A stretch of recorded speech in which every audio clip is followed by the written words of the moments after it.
I'm going to start with a bad news that functional connectivity MRI signal contains noise. They found that near-infrared signal from the fingertip as a slow component correlated with the global fMRI signal.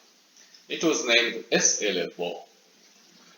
Being of systemic origin, this component is unlikely to represent local neurovascular coupling. But you are lucky because it can be identified. They found a constant phase delay between different parts of the body. So why not map it in the brain? The simplest algorithm is like this. It involves finding the peak of cross-parallelogram for each voxel to give it the lag timing. The lag map is the spatial representation of the perfusion lag structure, colored according to the relative timing. The time courses from the corresponding set of voxels show a nice gradation reflecting the blood propagation.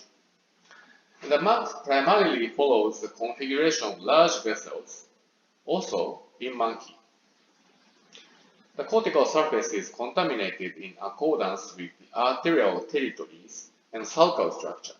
We have an underlying model for this analysis that SLFO is primarily a fluctuation of deoxyhemoglobin density because physiological fluctuation of oxygen saturation or hematocrit alone can cause more than 1% Bose signal change. We propose this simplest model to account for the perfusion lag map. Okay, going back to the main topic, the major problem of this lag structure is the spurious correlation. Something like the default mode network emerged from pure perfusion lag structure, which is clearly problematic. And importantly, global signal regression cannot help as it only removes a uniform time series. We need a tailored regulation of SLFO for each voxel group. To find out the effect of denoising, we inserted this procedure called deperfusioning, which affects only the slow and smooth components in fMRI data. So this is the information removed by the deperfusioning procedure. The lag maps from the two visits are essentially similar, reflecting the participants' vascular anatomy. Based on these maps, the corresponding time courses were regressed out from every part of the brain.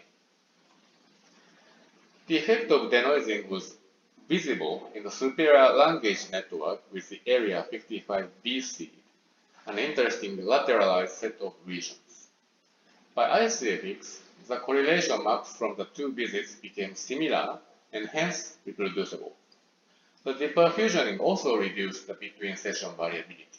And after the combination of these two, the network looks highly reproducible and precise. For the group analysis, we calculated the similarity of this network in every combination between day 1 and 2 from all the 40 participants to create this similarity matrix. The diagonal elements are similarity between the two visits of the same subject. And interestingly, denoising made these elements stand out by diminished between subject similarity. In fact, the within subject similarity improved by the two denoising methods except for the combined method. However, as we observed in the similarity matrix, this combined method dramatically reduced the between subject similarity, making it easier to identify each individual by functional connectivity. Okay, so maybe it worked on this network in terms of individuality, but how about the other over 300 cortical seed regions?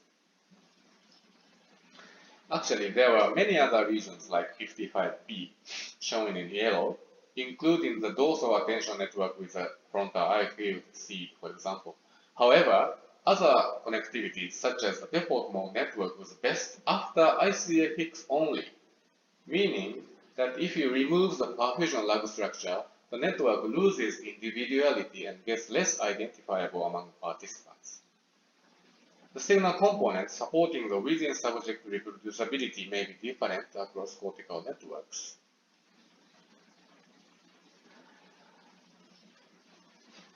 here's a summary. Thank you.